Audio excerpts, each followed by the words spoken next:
but he has got this flaw, and it's unfair and disingenuous for us to say that it is not there and to not call it out when we see it. I don't believe we can sit in our bedrooms and call anyone, any Well, Formula One driver out for what any. else No, no, no. what It's else are we not. doing? Hello everyone and welcome to another episode of the Tired F1 pod with me, Shez. And you, Ammar, how are you? Doing well, man. How are you doing? I am good. You look really good today. I love your hat. Um, we are going to do Thanks, something man. a bit different today. So we had a little comment on our last video from somebody called Death Reaper 493. What a great name. Hi, Death Yeah. Reaper. And he or they suggested that they wanted to hear what we thought the flaws of all of the drivers in the top four teams might be. And I think we there's probably a few too many drivers. 8 drivers is a few too many for us to go into. But I did like the idea that we've we've talked about flaws. You had a go at me for even mentioning that a Formula One driver might have a flaw. But I thought we could do that anyway, and maybe just talk about some of the big protagonists and just go through them one by one. So let's start at the top. Max Emilian Verstappen. So the good points for Max have been talked about at length for years now. He is always on it, never has an off day, has brilliant race pace, coupled with excellent qualifying prowess, and is just laser focused, single minded, has to be the quickest in every session, every single time. What are his flaws? What is going to trip him up? Well, I think at the moment the only thing that can trip him up is his team, right? There's not Nah, much you that can do. doesn't count as a flaw. That does Don't count stop as a flaw. fence Come on. sitting. Stop Come fence on. sitting, man. The only thing I can be critical of Max in this moment in time is his racket skills. I've seen a few videos of that. No, but jokes apart, I think the reality is Max quite hasn't been tested in the way that he was tested back in 21. I think we've seen glimpses of that this year. I mean, the last few races in Austria and I can't remember the race where he had the run-in with Lewis. Was it Hungary? I think Hungry. maybe Hungary, right? Hungry. Yeah, that's Yeah. right.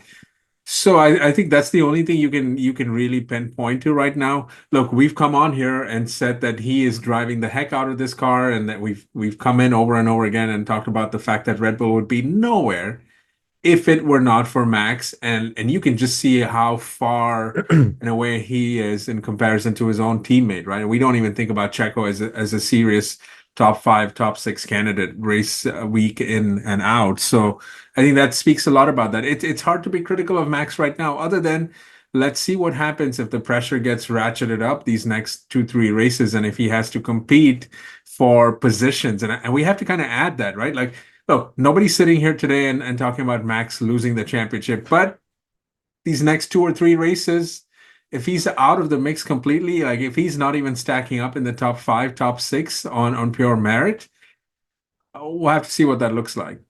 Yeah, I think the key with Max is this. I don't think he's not being tested. I think now we are seeing him tested. And actually, he's showing that even in a car that isn't up to his high standards, he's still able to absolutely monster it.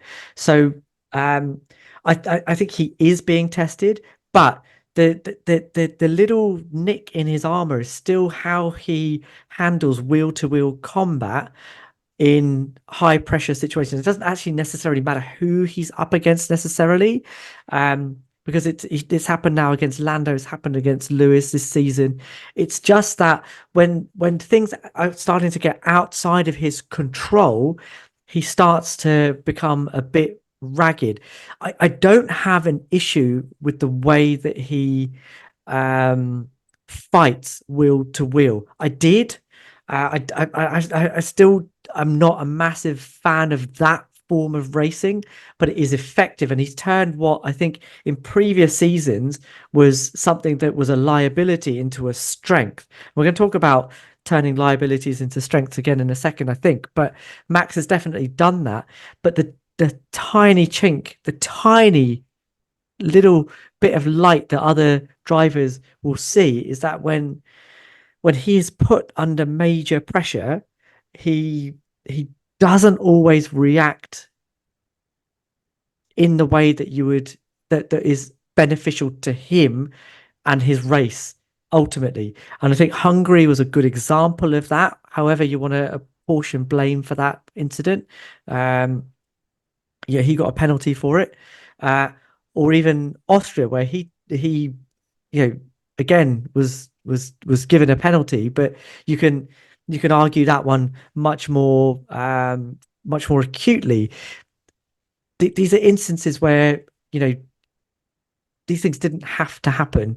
And we kind of thought that they had been ironed out in the seasons where he wasn't being put under pressure.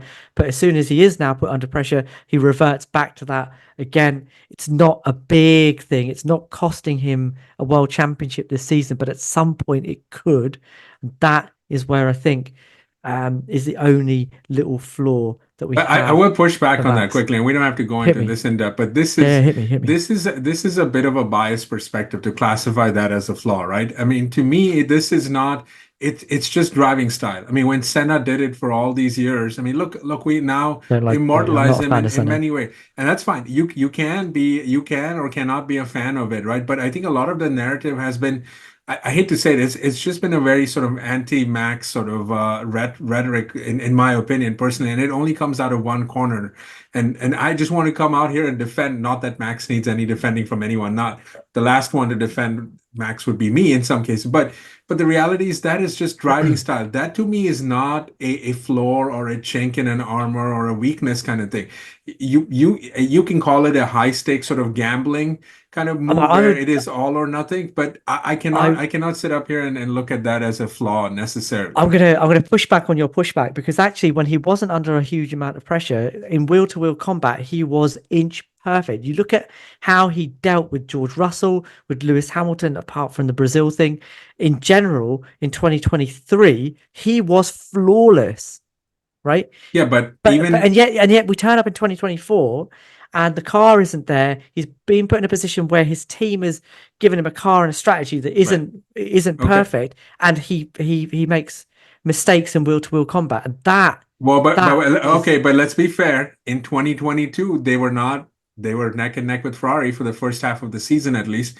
There were no incidents there. There were no accidents there. Him and Leclerc raced each other very well. So now we can yeah. go in a different direction. Leclerc's very good Okay, but all right. Wow, there we racing go. Max Verstappen, isn't Finally, he? something that you have said in positive sort of light for Leclerc. There you go. But Oh, don't again, worry, the flaws are but coming for him as well. Don't worry, he's mate. coming. I know. I know. I mean that we've already established that. You guys have done a great job of doing that in there. But I would just like to push back that to me, in my opinion, is not a weakness. We can call it a driving style that either is all or Why is nothing it and so all of that, but that's not a weakness. a difference in how he I mean, you're approaches only the pointing same out the situation but you're in only different when he has a different pressure on him is a yeah. driving style issue, is it? It isn't, but because here's what you're doing. You're doing selective bias and picking Austria and Hungary as incidents where it's gone wrong.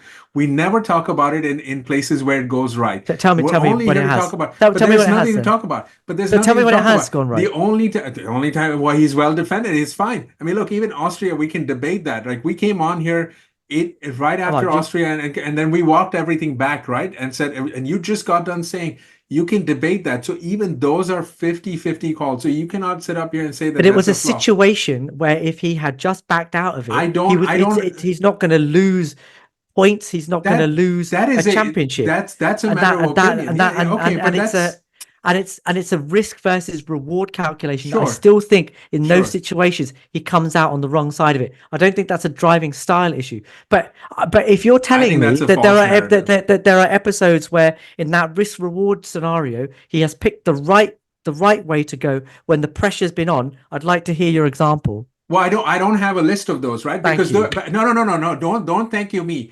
Walk it back, my friend, because this is where you're wrong, and this is where the narrative gets piled on.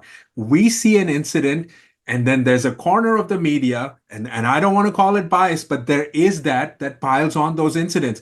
it's only a matter of if you see it, then it exists. It's not, it's like saying this, I can do five things right, nobody will ever notice, but the one thing I do wrong, or where the outcome But is you wrong, are that's what we defending stand out him. and point. But you are But I defending don't, that. So you need to I give me am an not defending. example. Otherwise, I'm you're no, no. just So not. It's here's just my biased. defense. Here's my defense. There's a corner of the media and content creators that pile on Max for that, because it is always So against Lewis he's and it's so always against okay. Lando. And now you make of it what Okay. you can, because So I just gave you the defense for it, which is when he raced Charles, it went fine. There were no incidents. So I can turn it around and say, well, maybe Lewis is at fault. Maybe Lando's at fault. We came back were on they here and though? said that Austria, Lewis and Lando was at fault. We I didn't came say back Lando was later at and fault. said, I did okay, not we say Lando said was that at he fault. could have done better. And you have said all along, look, Lando's not doing enough to win. And he's Yeah, not we'll come developed to a racecraft Lando. to win. We'll We'll we'll come come to there. Lando. But in defense of Max, I can come back and here's your defense. When he races Charles, it's fine. There's been no incident. There you go. Fine. So against Charles, he's done okay. You can put the Those are your you examples. can put Lewis and Lando's incidents on one hand, and I give you Charles on the other hand. It's a wash, is all I'm trying to say.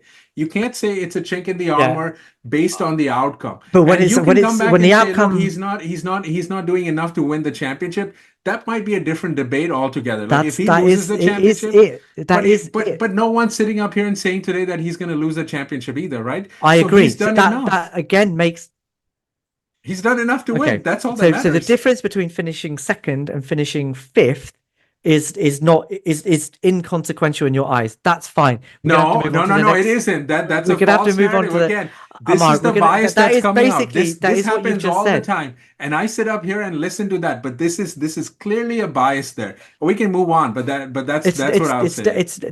There isn't There's a a bias bias. there, of course. That it's not a bias. I've given you examples of where there was But a risk reward I issue. just gave you So, the okay, same so example too. walk me through a Charles Leclerc Yeah, episode where but there's look, been a you risk can't reward issue that he well, hasn't. first of all, your examples were flawed because you said Why are that they in flawed? those incidences we can go back and debate it. So it's not clear cut. He got penalties, but we've come on here in Correct. So aftermath there was of a Austria and 50. There was 50, a exactly and I don't 50-50. even okay. I can go back further. You want to talk about Monza in 2021? You want to talk about Silverstone in 2021? The only reason I don't bring that up is because the backlash we get from it. But there was a clear risk reward That's calculation a that matter was of perspective. miscalculated. That's a matter of perspective. Look, Sure, he but won the championship at the end of the sure, but year. That's all that he matters. So, didn't get so any the, points in Silverstone, though, did he? Okay, that's fine. And he didn't get any points in Monza either. Lewis had an unforced error in Baku, but nobody wants to talk about that. Like we can go back and rehash all of We that, right? So talk that's about that. fine. We talk about that all the We can talk time. about later. But I'm just saying your examples are 50-50, and I gave you examples of when he's raced Charles and Give it's me an worked out fine. example. Give I me just one of told those. you. No, I you just just told told me go back to Charles. Bahrain 2020. Okay, Okay, tell me what so happened. but you can't do this. I can't. You can't ask me to give you an example and then say, oh, Charles races him better. Okay, but then maybe Lewis doesn't race him better, or So maybe Lando doesn't race him. So you can't. to talk me to this is your opportunity. The media is against Max Verstappen. I did Ammar not is say that. I did not say again. that's what That's a you just mischaracterization. said. I did not say You the said media. Ammar, Okay, your okay. exact Let's. words. There's a corner of the media that is biased You're a against guy Max of precision. Verstappen. You're a guy of precision, right? My Yeah, words were clearly this narrative is biased against biased Max. against Max Verstappen. The So this is your narrative, not. opportunity to I'm not fix that accusing narrative. everyone. It's the difference between calling someone having biased opinions and just being biased. Period. Like you can be anti-Max or you can be pro-Max, but also be biased in incidences where it matters. Or we can move on here, but I'll just say we'll have to agree to disagree on the flaws, and let's just move on here. Okay. What we're agreeing on is that I've given you 4 examples where there was a risk reward calculation that I think Max was on the wrong side of that had material consequences. You have not given me an example, a clear cut example of where Max has made the right decision. But we can move on. Lewis is the Disagree, next but we'll one. move on. I mean, you're just going to hijack the narrative. That's fine. If that's what you want to do, let's go Happy ahead and to. move on. Lewis is the next one. So look, for me, Lewis's flaw is that he has an issue when it comes to the car not being perfect for what he wants. He drops off a little bit too much, and we've seen that far too much in the 22, 23, and even in the first part of the 24 season when the car hasn't been what he wants it to be. He either switches off. And there was a quote from an ex Mercedes engineer, Philip Brandel, who was quoted in Planet F1 today, saying that he thinks that Lewis, when he's on it, when he has a car that does what he wants it to do, is at 200%. But when he doesn't have a car that he wants, his words were he lets himself go. And he elaborates a bit more on that. I don't agree with everything that article says, but there is a shred of truth in the fact that where somebody like George Russell is able to wring a tune out of a car that even if he doesn't quite like it, you can look at it, how he performed in the Williamses in the first 3 seasons of his career.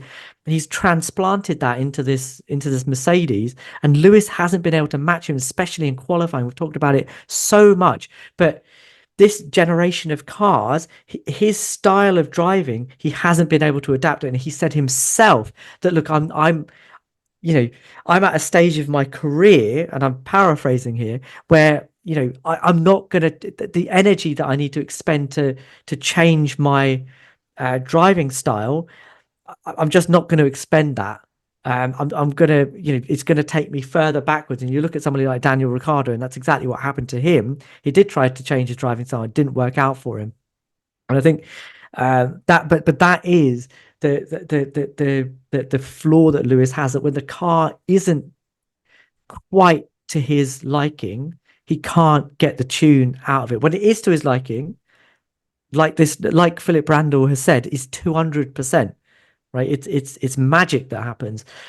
But but when it's not there, he doesn't quite have it. That for me could be and has been a major flaw for him in the last 3 seasons. What do you reckon? Yeah, I think it's fair. I think the quality results speak for themselves, right? I mean, That's fair, we though, can isn't it? agree on that. Like what you said there is there's nothing to disagree there. I would just give Lewis a little bit of a compliment here, in that whatever ails him on Saturdays, he definitely makes up for on Sundays. And maybe that's okay. Is it gonna, in the scope of this year, is it gonna help him be anywhere? I don't know. That remains to be seen. The field is so tight, so it's a little bit hard to see where even those improvements will stack up to in the end, right? Because at the end of the day, we judge the results, and the improvements are always in the margins, and they're by degrees. So, what I think is great about this year and what Lewis has done, given everything that you just said, is he's managed to adapt his driving style, even while saying all the things that he said, and that this would be a difficult thing to do. And I think again, this is a reminder of the sport being so brutal, right? Like, because the difference between Lewis doing what he's doing right now and Daniel Ricciardo being where he is, it's just that. It's just being able to adapt to a new rule set, to a new generation of cars, and then still being able to be competitive. So I cannot disagree with you here. I think we're in agreement here. Oh, good. Look at Uh, that. so look, I think there are 3 more drivers that we need to talk about, right? Sure. I think they are Charles, George, and Lando. The difference between those 3 drivers and the 2 that we've just talked about is that they do not have a championship under their belt. And there is something about Max and Lewis having a championship that Yeah. makes them formidable. They are able to draw on experience and scenarios to be able to turn things to their advantage. You saw that with Lewis in Silverstone. You saw that with Max in Imola this year. He didn't have a car to win that race, and he was still able to do what he needed to do. And that there's a level of experience that he has that allows him that allows both of these guys to do that. That Charles, Lando, and George don't That was have. But one I of think my each examples, by the way. So, go ahead. they never went wheel to wheel. But anyway, so but but each of those 3 drivers, I think, has a fatal flaw that is holding them back. I'm going to start with Charles. We talked about this yesterday. I'm going to say it again anyway. I think he is a classic raise the ceiling kind of driver. When the car is to his liking, magic will happen. You will get those astonishing qualifying laps, and he's able to transplant that into the race as well. He's shown great tire management. Actually, under pressure, he's actually shown good strategic nous as well. You look at Japan. He was the one calling the one stop there, and it worked out for him very, very well. But the flip side to that is when the team isn't working and the car isn't working, he falls off massively. He then starts to lose that pace. and he starts making dodgy strategic calls as well. That the Inter's call in Silverstone was noddy, man. It was just so silly. Why would you do that? And the problem for me is that the car doesn't have to drop off that far. Like his teammate can still get a win in that car for him to then for him to be allowing his head to drop and in the races drop further and further behind where he should be. That I think is a problem because you need to because I know where your argument's going to be. It's going to be this whole but he's pushing to get more out of the car than he's pushing for a result that he thinks the car deserves, that he deserves, that the team deserves. Blah, yeah, I get all that. But at some point, he needs to dial that back a little bit and play the percentages because when he's on it, he is on it. And those days, those peaks will get him the results he needs. What will cost him is on the bad days being further down the grid than he should be. Okay, you'll be surprised here to hear that I don't disagree with you. I disagree Hey. with the characterization of it, and I am not one to tell any F1 driver what they should do. I think they're perfectly capable of filling that in. I think the we, problem we that we shouldn't be have. doing this video No, then. no, I know. Well, no, we can do this video without doing that. And I mean, there are many exits between that and this. Like this, we don't have to go in the extremes for that. That said, I think that the assessment on Charles is slightly jaded by what Ferrari are or aren't. The other two drivers that we've compared, we have come on here and we've consistently complimented Red Bull for having excellent organizational structure. What are the three things you talk about that a team needs to have to win? What are the three things, Shez? Technical operational strategy. Okay. None of those three things have existed at Ferrari, but they've existed for Lewis at Mercedes and they've existed for Max at Red Bull. Now, this is not me taking anything away from them, but having those things is incredibly important. And we can argue about everything. We cannot argue that Ferrari have had those three things Yeah, I under agree. Charles's time here. So I think we have to give a little bit, and this is what I was trying to say in my rant against every one of you that have been going after Charles. We have not seen so when you talk about other drivers still making the best out of even drop-offs, those drop-offs by degrees at Mercedes and at Red Bull are not the same as the drop-offs at Ferrari. They're just not, because Ferrari, we've all established this too, as an organization, as a team, are unlike any other. Therefore, we cannot do accurate comparisons because we're just not comparing apples to apples when it comes to what you're putting around Charles. But I will agree with you. There have been some bonehead calls these past year. You mentioned Canada, and I think there's Silverstone too, right? And that's fine. But you also have to look at what he did in Belgium, right? And I kind of so I think this is a bit of a mixed bag kind of situation, right? And I, I keep coming back to this. Give Leclerc a Mercedes-like situation. Give Leclerc a Red Yeah, Bull-like yeah. situation, I, and I then don't and then we can disagree with have that. that. So for me, it's just a little bit of TBD, but your points are valid. Yeah, I don't disagree with that, and I think that Wow, we're TBD is agreeing. definitely a Charles. The problem is the only evidence I've got is him at Yeah, Ferrari, fair right? enough. Yeah. And if he was in a different team and performing differently, maybe the narrative around him would be different. But this is what I have in front of me. This is the And evidence I have, so that I can yeah, only work with the evidence that I have in front of and I me. would just say this, you complimented Carlos, and I completely agree. I mean, I started the year being Team Carlos in many ways, right? Yes, you did. Carlos is playing with house money, right? And we've come on here and said Carlos is not the kind of driver you'd go with to win a championship. And so yeah, you have to take sort of the good and bad. And so it's easier for Carlos to kind of put everything aside and not have that additional pressure. Whereas you've seen, if there's the chink in the armor for Charles, it is. Luckily, it's not driving style, it's not racecraft. He has all of that. It's just fixing this. And that's why I'm very optimistic about his chances. So we have less than 7 minutes to talk about two Let's more go. drivers. Rapid fire. Okay, so let's go for Lando next because Lando, on the face of it, seems to have the best chance of taking a title off Max this year. But the more I see of him, the less I think that's going to happen. I think Lando is super quick. He's able to handle a car that, you know, at McLaren has been pretty woeful. Has had characteristics that make it difficult to drive ever since he stepped into it. Um, I think a lot of the reason he is good in that car is because he's had so long in that car and he's had so much time to get his head around the characteristics that it needs to be able to get the most out of it. but he's getting caught, man. He's getting caught by a driver that's only been there for a season and a half. And my problem, the main problem that I have with Lando is that in crunch situations, when he's got himself in a position where he can do something special, he lets himself down. He puts himself on pole. He lets himself down on the first corner. He's done that 3 times this season. China sprint. He's done it in Spain. He's done it in Hungary. And a different driver has managed to get past him on every single occasion. And it's not just that. There's still a little bit of a that killer instinct isn't quite there. I still come back to what he did in Hungary, where he either should have given that position back early and chased Oscar for the win when he had time to do it, or just not given the position back at all. He doesn't think three-dimensionally, because I still feel like he feels that he has people judging him, and the true greats, the true people, that the drivers that have won titles, the Maxes and the Lewises of this world, don't care. They will make excuses afterwards, but they'll have got the benefit of their selfishness before that. And Lando doesn't do that. Multi 21, right? Right. Thank That's you. Thank you. I think, look, again, I, I agree with you, but I also think you're being a little bit unfair, a little harsh. I think that what Lando It's a is seeing right harsh now, business, my friend. yeah, no, I agree with them.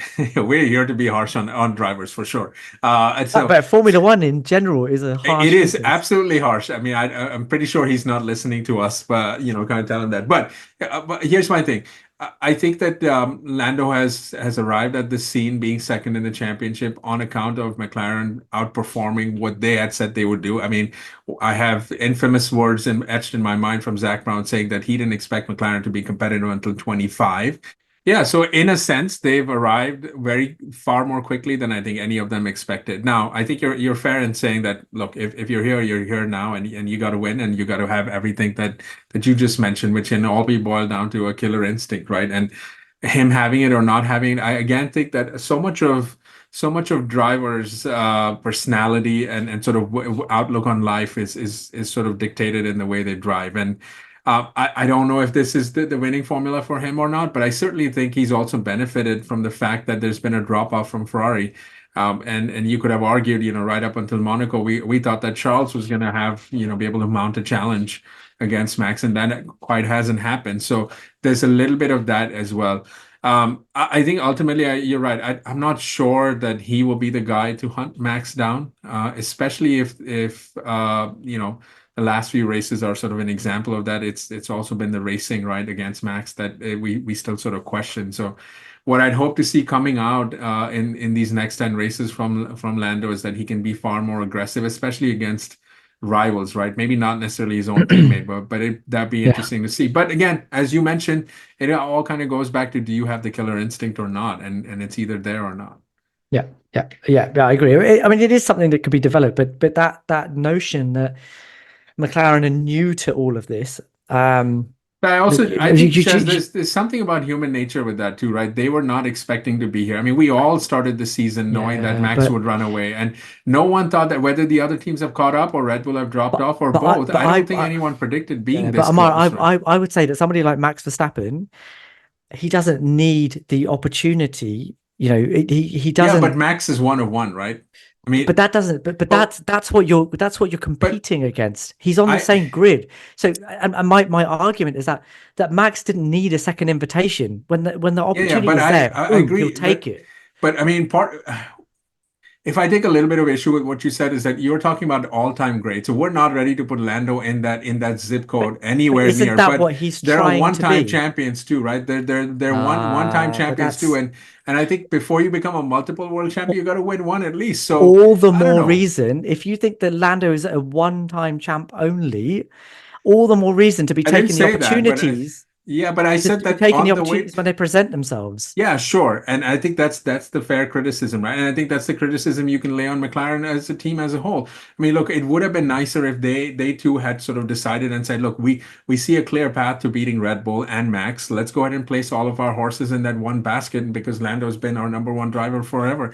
they haven't quite done that either. So I think there's some Yeah, blame but to be he, laid there but too. yeah, but I don't see that I would be able to place my confidence in Lando Norris being the sole driver based on what I have seen of him so far this season. When he's been in a position to win races, he's won one. When he's had a car to win multiple, I couldn't yes, agree. and you I couldn't could, agree more. Yeah, you're and right. sure you can place some of that on the team, but he also has to take some blame for that as well. You know. Anyway, final driver.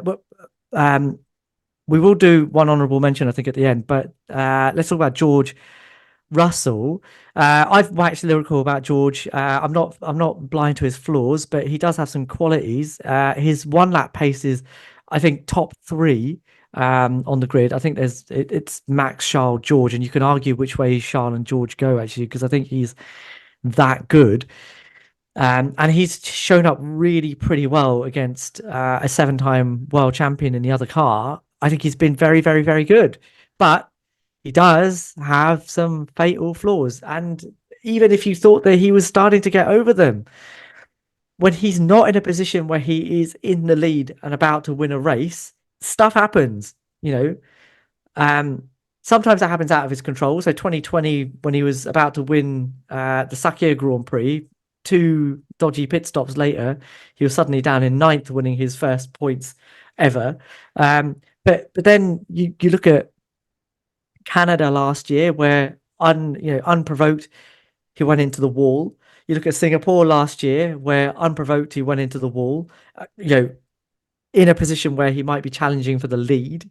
And then in Canada this year as well, when again there was a chance that he could win a race, he's made mistakes of consequence, like major consequential errors. And on top of that, I still don't have the confidence that he has got on top of how to manage these Pirelli tires in the way that his teammate does, in the way that Max Verstappen does. There's still a little bit left on the table on race day. Thought maybe he sorted that out in Belgium, but actually, there was a characteristic of the track that really helped him out there. So I still think there's a little bit left to do on that. That's a technical element that I think is learnable. Over time, he would get that. But that major flaw of not letting the blood go to his head in crunch situations, that's the flaw. That for me is a major problem.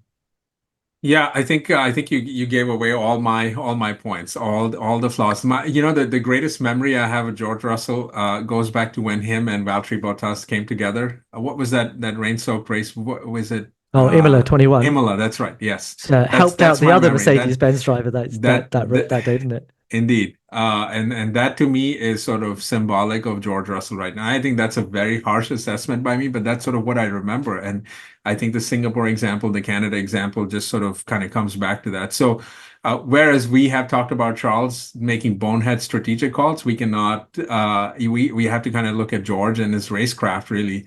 And you're right, it can't be developed. And right now, I don't think it's quite there yet, right? So yes, he's beating a seven-time world champion on Saturdays, but we've also just discussed the fact that Lewis is not wanting to make those adjustments with the car that he needs to go faster on Saturday, but evidently it's working well on Sundays, as in the two victories that he's had. So, Yeah, mhm. I, So I think for those that say, "Oh, George is some kind of strategic mastermind," I think he's very selfish in terms of. I think actually that is a bit of a flaw of his as well. He's not as smart as I think he's made out to be. I think what happens is that he sees a situation in front of him in the here and now, in the next lap or two.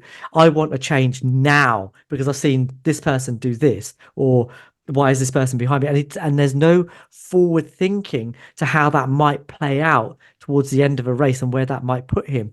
Now you could argue that Belgium he made a strategic masterstroke, but actually, he didn't know how the tires were going to pan out, and actually, that was a hail mary based on yeah, not he a didn't lot have anything to lose happening. either. So yeah, Yeah, yeah, so he it would was have easy. ended up where he was, right? Had it not worked out. So Correct, correct. There there was a there wasn't was a anything there. yeah, Yeah, there was no downside particularly to that decision. yeah, agree. But I think those are the flaws. His pace is there, but there's a little bit of Yeah. nous that isn't quite there yet. with George. Whether he'll get that or not, who knows? I think the my honourable mention very quickly is Oscar. Oscar is a year and a half into his Grand Prix career. Uh, he's quickly becoming one of my favorite drivers on the grid. Like he is the real freaking deal. And some of his reactions, like you could tell that from a mental fortitude point of view, there's he might as well have been in Formula One for 20 years. Um, uh, it's just his it's just his tire management on a Sunday. It's still not quite there, and it takes seasons for that to come. Max and Lewis didn't get that straight away. They were both very aggressive on their tires in their early seasons. Yeah.